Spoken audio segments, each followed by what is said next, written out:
So, these thermodynamic potentials that we are looking here are very important parameters for different kinds of situations like melting and freezing. So, we will look at one of the virtual molecular dynamic simulations later, but Gibbs free energy is one of the driving force that we look at, and Helmholtz free energy we look at as well.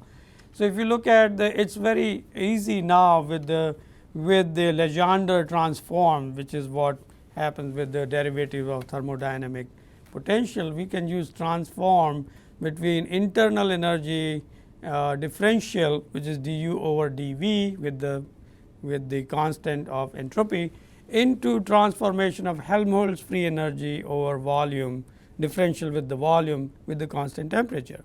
So, these Legendre transforms are very useful.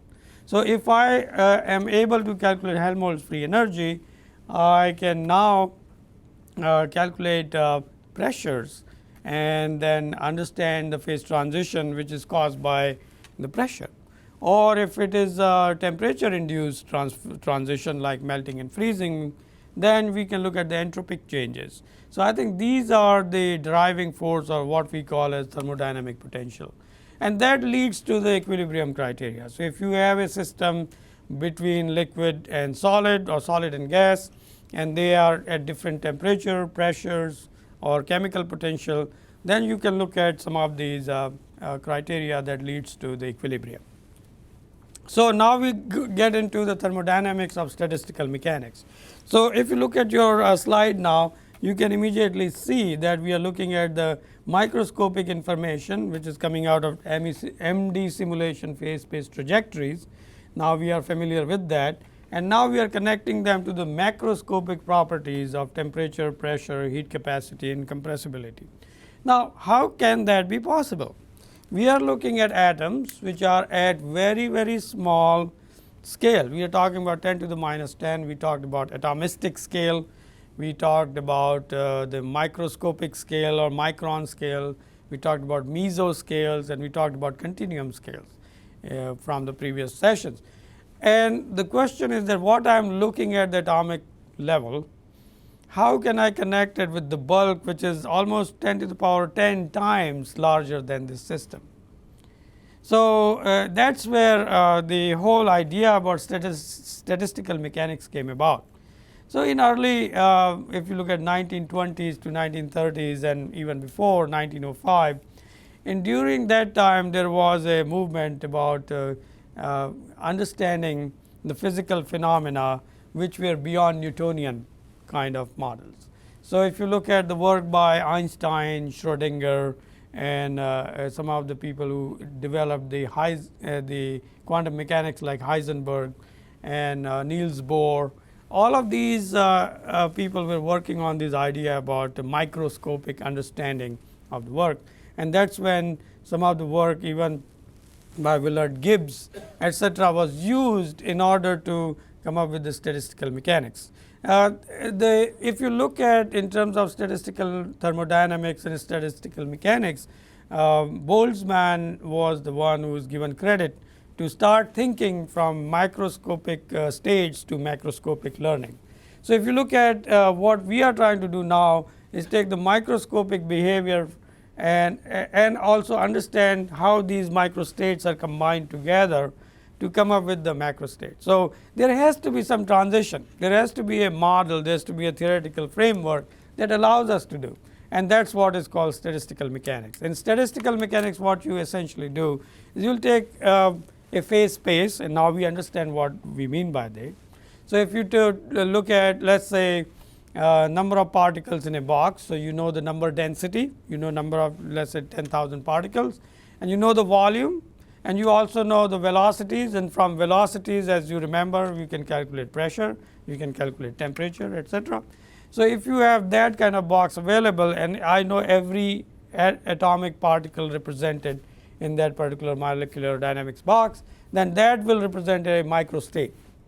So, if I create the average of all these microstates in particular phase space, which is described by either P, V and T, then I can combine all of them together and sum them up as an average sum of all of them, that would lead to certain macroscopic property. That means what I have done here is I have taken a bunch of particles and created microstates, and I am looking at an ensemble of these microstates.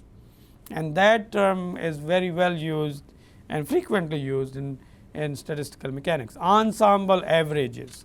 So, if I take an ensemble and if I create an average of all the velocities of all the microstates, that means particles, and I created average velocity correlation function, then I created velocity autocorrelation function. Now, this is the distribution of velocities that I understood.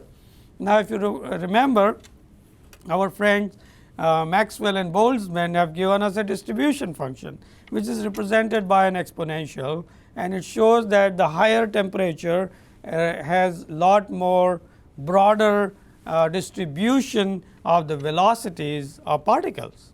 So, now we understand we have some kind of framework of Maxwell-Boltzmann distribution function, and now we know the ensemble of the microstates. Now, if we know certain ensemble conditions, then we can average them out and come up with some of the macroscopic properties. So, if you look at on your screen, I want to point out that we are on the left hand side, we are looking at ensemble.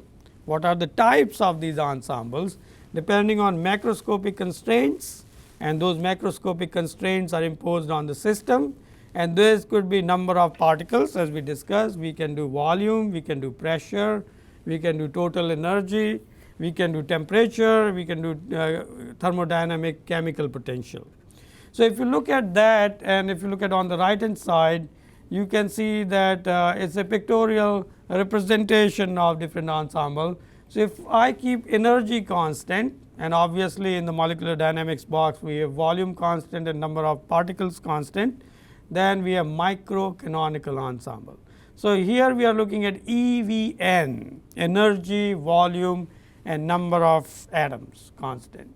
That is called microcanonical ensemble. So, in order for you to do that, what you will have to do in molecular dynamics situation, keep the energy constant. So, that means the potential energy and the kinetic energy, you sum them up over large number of time steps, they have to become constant. And for that, if we have to add temperature, no problem. If we have to increase the volume in order to adjust some of the parameters, that is not allowed in microcanonical. So, we are going to do volume constant, number of particle constant and energy constant. So, we have to make sure in that situation we can do EVN as the constant properties. So, if I have n number of microstates and I already know the volume and I distribute and give the velocity distribution, and then I calculate potential energy and kinetic energy, I should be able to come to a understanding of macroscopic property, which is the energy, overall energy of the system. And that is used in various situations where you want to understand, let us say if you want to understand the volumetric coefficient of expansion, then I can create different kinds of volume changes, and then I can see at different temperatures what kind of volumes I can come back to and come to an equilibrium situation where they come to a constant energy and that volume is kept constant. And I can go through let us say 50 different volumes, and then if I draw the line between different parameters, energy versus volume changes, I can come up with some of these physical parameter calculations like volumetric. Or if I go to canonical ensemble, then in that what we will see is that we have temperature, volume and number of atoms is constant. So, now in this case we are connecting that to a temperature constant. That means we have to connect a heat bath. So, if I set up a temperature 20 degrees Kelvin, then it has to remain at 20 degrees Kelvin. While I am giving velocities, and velocity, if you remember from equipartition theorem, it is related with the mv square, half mv square, and it is 3 by 2 mv square because there are 3 dimensional velocities x, y and z. So, if you look at that and if we adjust the velocity parameter continuously at every 10 step or every 15 steps, and we are making sure that the summation of all velocity is coming to same, amount in all particles, equipartition distribution, then we are at constant temperature, and that becomes canonical. While we are keeping the box size same, we are also keeping the number of particles same in this molecular dynamic situation. Then we can go to isobaric and isothermic and isobaric. So, not only we are keeping temperature constant, but now we are also keeping pressure constant. And I think in the section that we will do later on, what you will see is that this isothermic isobaric situation is important, because we are now keeping the pressure constant. Just like I said that the volume changes, and we can do volumetric analysis of volumetric expansion coefficient. In this case, we can also calculate the pressure changes. So, now we can do stress strain behavior, which we looked at in molecular dynamic simulation. And then finally, if we are allowing the atoms to convert into different components and allowing new atoms to generate, and some of the atoms to annihilate into different compounds, in that case we can create a chemical potential, and then we can see chemical reactions happening there.